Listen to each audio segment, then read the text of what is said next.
ये कहानी शुरू होती है सालों पहले एक हवेली में रहने वाली दुष्ट रानी को मिले हुए श्राप से। लेकिन पहले जानते हैं आज की कहानी। किसी शहर में रोनी, रोहित, मिली और राइमा नाम के 4 दोस्त रहा करते थे। चारों बहुत ही अच्छे दोस्त थे।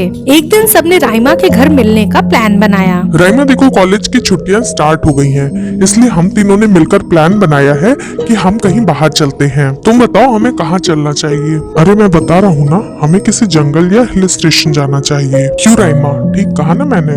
हाँ, ये ठीक रहेगा।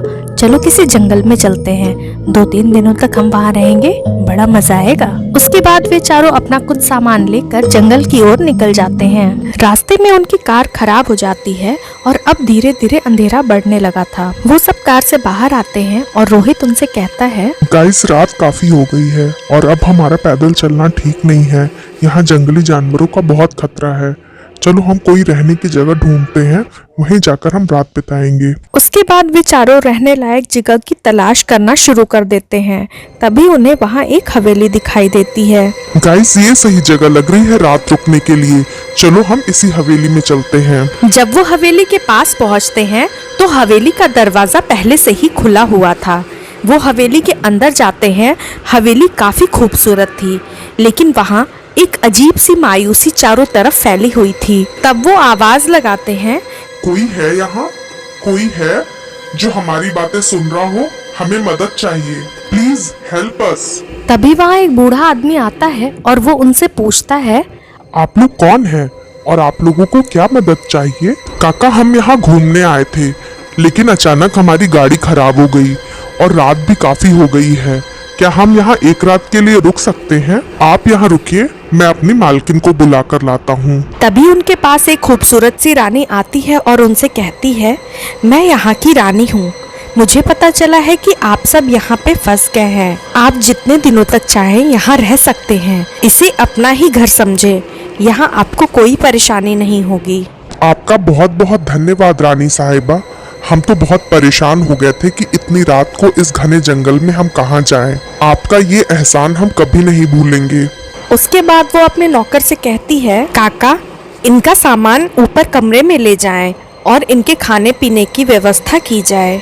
उसके बाद वे सभी ऊपर के कमरों में चले जाते हैं। वे चारों वहां जाकर बहुत ही खुश थे कि उन्हें इतनी अच्छी जगह रहने के लिए मिल गई। कुछ देर बाद रोहित को प्यास लगती है और वो राइमा से कहता है, राइमा मुझे प्यास लगी है और लगता है काका पानी रखना भूल गए हैं। तुम सब रुको, मैं नीचे से पानी लेकर आता हूँ। उसके बाद रोहित नीचे जाता है और थोड़ी ही देर में वो घबरा कर कमरे में आता है और सबसे कहता है, गाइस मेरी तबीयत ठीक नहीं लग रही है, चलो यहाँ से जल्दी चलते हैं। क्या हुआ रोहित, तुम इतने परेशान क्यों लग रहे हो? और तुम्हारी तबीयत को क्या हुआ? अभी तक तो तुम बिल्कुल ठीक थे। गाइस मैंने कहा ना मैं सब बताऊंगा, लेकिन अभी यहाँ से चलो, जल्दी चलो यहाँ से प्लीज। रोहित की बात मानकर वे सभी भागते हुए हवेली के बाहर निकलते हैं और भागते भागते जंगल में पहुंच जाते हैं। थोड़ी ही देर में वे चारों अपनी गाड़ी के पास पहुंच जाते हैं और रोनी और रोहित की थोड़ी सी कोशिश के बाद उनकी गाड़ी ठीक हो जाती है। गाड़ी ठीक होने के बाद वे चारों गाड़ी में बैठते हैं और वहां से निकल जाते हैं। रास्ते में सबने कई बार रोहित से बात करने की कोशिश की, लेकिन रोहित ने किसी को कुछ नहीं बताया। घर पहुंचने पर रोनी रोहित से कहता है, रोहित क्या तू अब हमें बताएगा कि वहाँ तुझे हुआ क्या था? इतनी अच्छी तो जगह थी और वहाँ का खाना तो पूछ ही मत। 1-2 दिन वहाँ रुकते, राजमहल के पूरे मजे लेते, लेकिन तुझे पता नहीं क्या पड़ी थी, तू हमें लेकर के वहाँ से भाग आया। तुम्हें याद है मुझे प्यास लगी थी और मैं पानी पीने के लिए हवेली में नीचे गया था। तब मैंने वहाँ देखा रानी अपने नौकर से बात कर रही थी। कितने सालों बाद फिर से ये मौका आया है जब मैं अपनी इच्छा को फिर से पूरा कर सकती हूँ। काका क्या तुम्हें याद है आज से लगभग 100 साल पहले जब मैं बहुत ही खूबसूरत हुआ करती थी, एक तांत्रिक आया था जिसने मुझे ये जादुई लहंगा दिया और उसने मुझसे कहा था कि अगर मैं 100 लोगों की बलि चढ़ा दूं तो मैं इसी तरीके से हमेशा खूबसूरत बनी रहूंगी और ये लहंगा मुझे लोगों को सम्मोहित करने में मदद करेगा, जिससे मैं लोगों की बलि दे सकूं। और काफी सारी बलियां तो मैंने दे भी दी थी, लेकिन कुछ दिनों बाद एक दुष्ट तांत्रिक मेरे पास आया जिसने मुझे श्राप दिया कि मैं अपने महल से बाहर ही नहीं निकल सकती हूँ, और मेरा ये लहंगा भी मामूली लहंगा बन गया, जादुई नहीं रह गया। और कुछ समय बाद मैं मर गई और आज मैं इस चुड़ैल के रूप में यहाँ रहती हूँ। लेकिन आज भी अगर मैं 100 लोगों की बलि देने में कामयाब हुई तो मैं फिर से जिंदा हो जाऊंगी। और इन चारों के आने पे आज मुझे मौका मिला है 4 लोगों की बलि एक साथ देने का। तुम इन्हें अच्छे से खिलाओ पिलाओ। 2 दिनों के बाद जब अमावस्या की रात है तब मैं इनकी बलि चढ़ाऊंगी। उसके बाद वो चुड़ैल अपने इंसानी रूप में वापस आ जाती है। जी मालकिन, जैसा आप कहें। आखिर मैं भी तो आपके साथ पिछले 100 सालों से हूँ और मुझे भी तो उनकी बलि से फायदा ही होने वाला है। जब उस तांत्रिक को पता चला कि मैं काला जादू करके कभी न मरने वाली दवा बना रहा हूँ तो उसने मेरी सारी शक्तियाँ छीन ली और मैं यहाँ हमेशा हमेशा के लिए फंसा रह गया।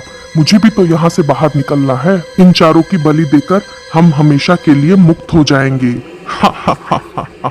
ये सारी बातें सुनकर मैं बहुत ज्यादा डर गया था और मुझे कुछ समझ नहीं आ रहा था कि मैं क्या करूं। इसलिए मुझे लगा कि हम सबको पहले यहाँ से निकलना चाहिए।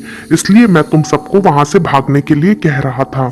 Thank you so much Rohit, तुमने हम सबकी जान बचाई। तुम्हारा ये एहसान हम कभी नहीं भूलेंगे। उसके बाद वे चारों इस घटना को बुरा सपना समझकर भूलने की कोशिश करते हैं। ये कहानी है सुनसान पहाड़ों में बसे हुए एक हवेली की, जिसका नंबर था 1050 और छुपाए गए थे उसके कुछ राज। आज हम उन राजों पर से पर्दा हटाएंगे। विपुल एक राइटर है जो बहुत ही रईस बाप का बेटा है। विपुल को अकेले रहकर कहानियाँ लिखना पसंद है, इसलिए उसने मनाली में एक हवेली खरीदी। हवेली खरीदने के 1 हफ्ते के बाद ही वो वहाँ पहुँच गया। उस हवेली के पुराने केयरटेकर अजहर चाचा आज भी वहीं रहते थे। इस आलीशान हवेली में आपका स्वागत है मालिक। मैं अजहर, मैं सालों से यहाँ काम कर रहा हूँ। अजहर चाचा, मैं विपुल, इस हवेली का नया मालिक। मैं एक राइटर हूँ और जब मैं काम करता हूँ तो मुझे पसंद नहीं कि मुझे कोई भी डिस्टर्ब करे। इसलिए चाचा, जब मैं काम करूँ तो आप मेरे पास ना आया करें। उसके बाद विपुल एक कमरे में आता है और वहाँ अपनी नई कहानी के बारे में सोचने लगता है। तभी उसे वहाँ घुंघरुओं की आवाज़ सुनाई देती है। विपुल चौंक जाता है और वो चारों तरफ देखने लगता है। विपुल को ऐसा लगा जैसे पायल की आवाज़ वॉशरूम से होते हुए बालकनी तक जा रही है, लेकिन उसे आसपास वहाँ कोई नहीं दिखाई देता है।